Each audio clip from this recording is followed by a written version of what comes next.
Well, friends, how are you doing? Day 581. Oh my gosh, what a beautiful day. Woo! I stepped out of the house and man, it just brought me such a bright mood and definitely gave me some great energy. And so I'm just walking around in my front yard for now, doing a little bit of grounding and earthing, connecting to Mother Earth. I'm currently on a 21-day meditation challenge called Getting Unstuck, Creating a Limitless Life. And so it's been a great day so far. I got some self-care in, got some work done, and now right now, I'd like to share with you, I just finished the book, 13 Things Mentally Strong People Don't Do by Amy Morin. And wow, there were a lot of great points. And I shared a couple in my posts, but I just want to finish it off with the conclusion, basically. She talks about, obviously in the book, she shares many things on how to understand how mentally strong people think, act, and behave. And at the conclusion, though, which is what I want to share today, is really about how do you maintain mental strength? Because developing mental strength is, it takes steps, right? It's kind of like working out and building your muscle, physical strength. Mental strength is the same way in that you can actually build it. It's not something you're born with or without or a certain amount.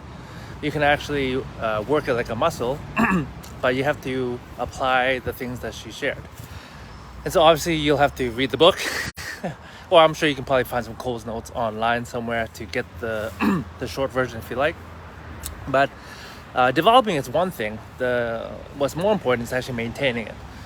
And so, let's see here. A few points is, again, it's not about reading a book and saying, "Hey, I'm mentally strong." It's more about incorporating different strategies into your life on a regular basis, and so that you can actually maintain your mental strength and also be able to notice when you're falling or lagging.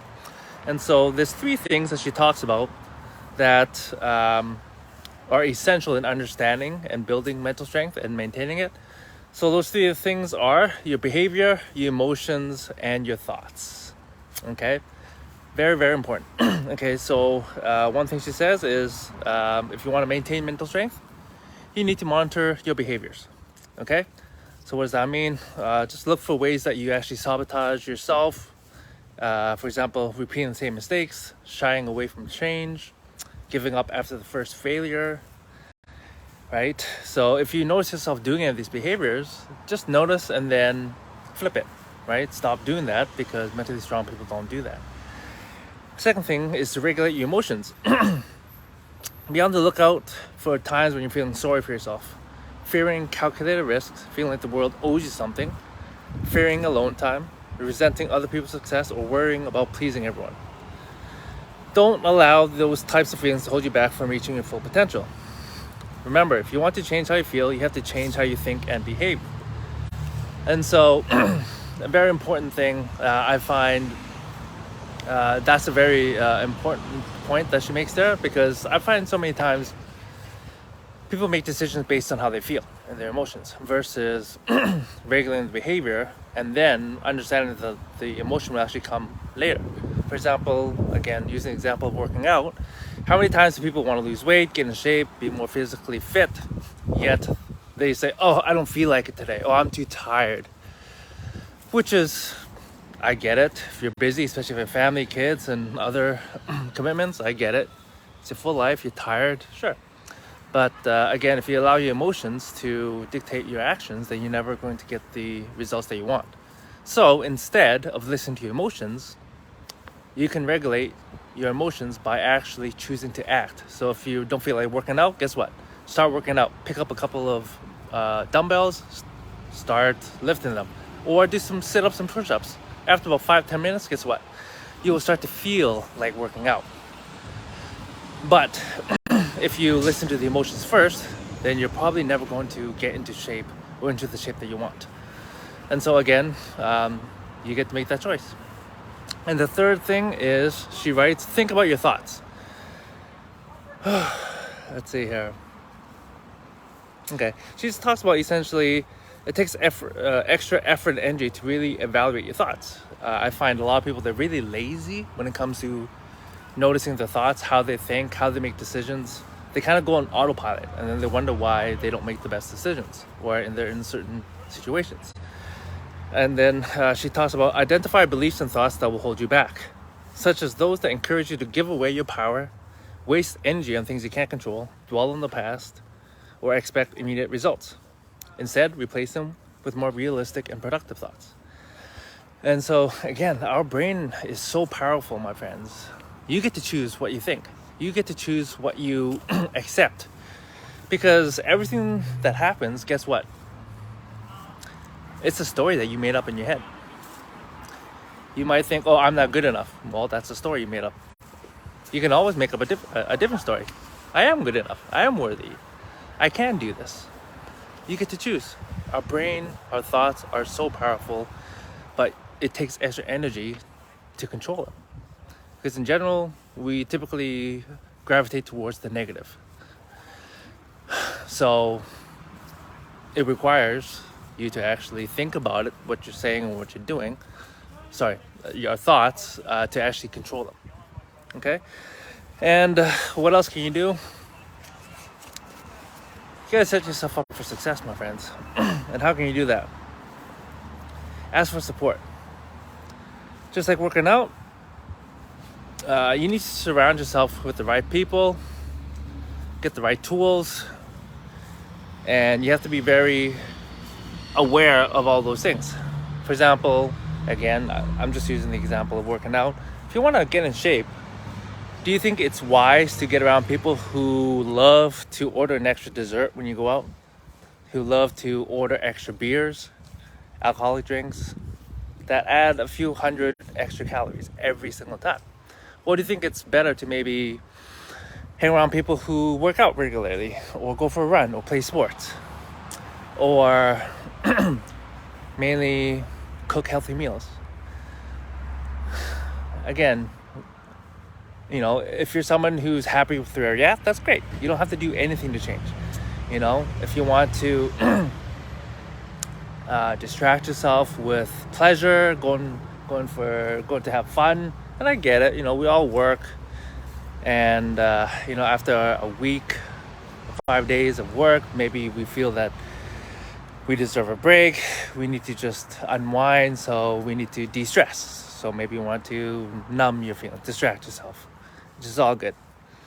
But if you have bigger goals, or different goals, I should say, not necessarily bigger, but different goals, like then maybe you want to increase your self-esteem. Maybe you want to be more fit. Maybe you want to be better financially. Whatever it is, if you want something different, surround yourself with people who are aligned with your goals, people who want to go the same way. It doesn't mean that the people that aren't or don't want to go your same way are bad people, but maybe you just want to limit the amount of time that you see them and talk to them and spend time. A lot of those people might be your family, or maybe your close friends. A lot of times it is, to be honest. But instead of spending maybe the whole day with somebody that doesn't align with where you want to go, maybe you spend an hour, or 3 hours, or 2 hours, whatever. It really depends, right? Or half an hour. For example, actually, I won't give an example. But there's many people that I love, but I would not want to spend the whole day with them, or even half a day, or even a few hours. Maybe an hour, 2 hours max, right? Why? Maybe I love them, but at the same time, we're not aligned in the same way. So guess what? I want to get around people who are moving in the direction that I want, or are already there, so that I can glean off of them, learn from them, have them mentor me from afar, basically, and potentially pick the brain. So that goes with anything you want to learn. If you want to learn the sport, you want to learn a new skill, like a language or an instrument, it doesn't really matter, right? You want to get around people who can help you get to where you want to be. Anyways, that's the conclusion from the book. Amazing book. I definitely encourage you to read it. I guess I'll just touch on this. So, yeah, on the 4th of July, there's a shooting. I think it was in Illinois, Chicago. This young kid, he had a rifle and he shot into the parade and killed at least 6 people. 6 people.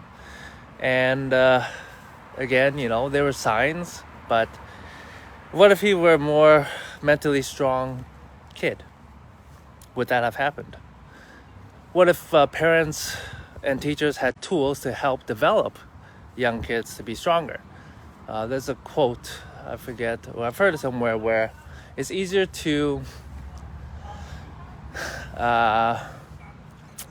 develop strong men, strong people from kids, rather than fixing adults after they've had certain issues.